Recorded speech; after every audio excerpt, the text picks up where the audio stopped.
Hello everybody, Jonathan Rayo here with Simplified Guitar, and in this lesson I want to teach you how to play the song You Came by Bethel Music. As always, I'm going to play through the song for you first, and then afterwards I'll break it down and explain it to you in more detail, so make sure to stick around for that.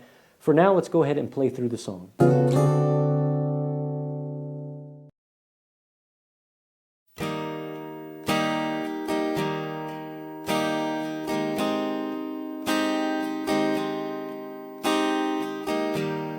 You stood outside my grave with tears still on your face. I heard you say my name. My night was turned today. You came. I knew that you would come. You sang. My heart it woke up. I'm not afraid to see your face.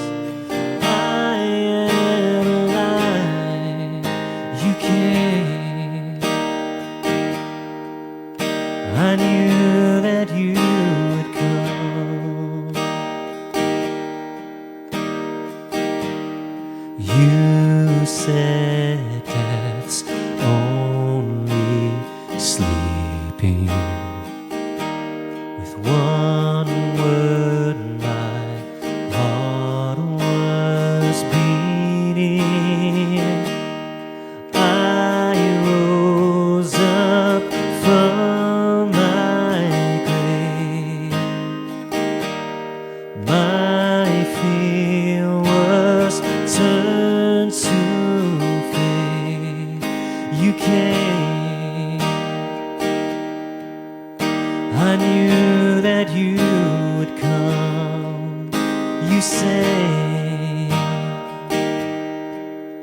My heart it woke up. I'm not afraid to see your face. I am alive. You came. I knew that you would come. You are a miracle working God. You are a miracle working God. You are a miracle working God. You are a miracle working God. You are a miracle working God. You are my miracle working God, a miracle working God. You came. I knew that you would come. You sang. My heart it woke up. I'm not afraid to see your face. I am alive. You came. I knew that you would come. Alright, so I'm going to be using 4 chords from the C chord family for this song, but I'm going to be playing with my capo on the 3rd fret.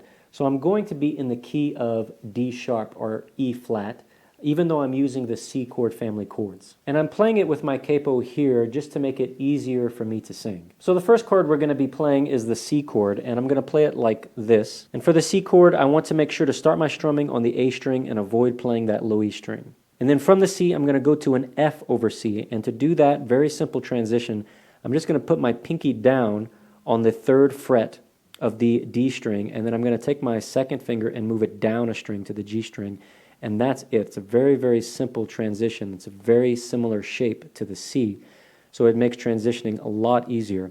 And for this one too, I want to strum from the A string down and avoid that low E string. And then later on in the chorus, we come across a G chord, and to get to that G chord, we're going to actually transition from a C to the G. So here's my C chord. To go from here to the G, very simple. We're just going to take our 2nd and 3rd finger and move them each up 1 string. Then I can get rid of my 1st finger and put my 4th finger down on the high E string 3rd fret, and that's my G chord. So this is a nice G shape, or G chord variation, within the C chord family, because you can see how similar of a shape it is to the C. And this is going to be the only chord within this song that I'm actually going to strum all 6 strings for. And then later on in the bridge, we come across an A minor 7, and to get there, I'm going to put my 1st finger down on the 1st fret of the B string, 2nd finger on the 2nd fret of the D string, and that's it. And I want to start my strumming on that A string again. I'm not going to play that low E string. So you can see actually, if I go from this A minor to the C, you can see how similar of a shape that is. The only difference is this finger. So this is my A minor 7, this is my C.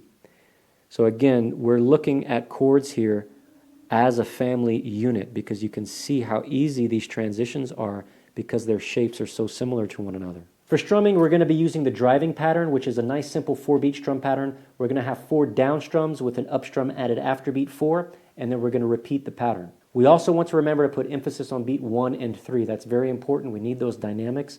And that just means we're going to strum harder on beat 1 and 3 and softer on beat 2 and 4. And especially for slow songs like this, I usually will even completely omit beat 2 completely. My hand will still move down for beat 2 so I can keep with the rhythm, but I won't let my pick hit the strings on beat 2. Again, this isn't a hard set rule. Sometimes I do hit the strings on beat 2, sometimes I don't. And it's just to create more dynamics, that difference, that contrast within the sound, the volume that I'm playing. So I'm just going to hold the C chord and play through that strum pattern while I count the beats out loud so you can hear what I'm doing.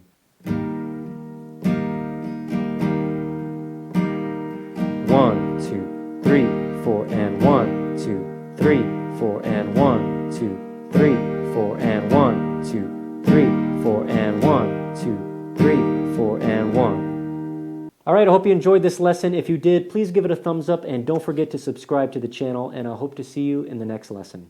Take care.